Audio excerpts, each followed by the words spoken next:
কালিমাই তৈয়বা লা ইলাহা ইল্লাল্লাহু মুহাম্মাদুর রাসূলুল্লাহ।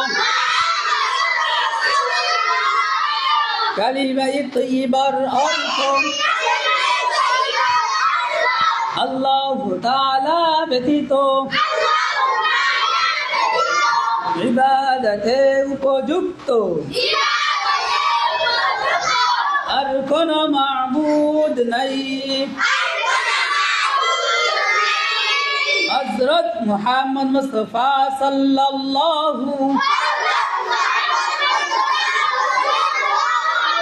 আলাইহি ওয়াসাল্লাম আল্লাহ তাআলার বান্দা ও রাসূল।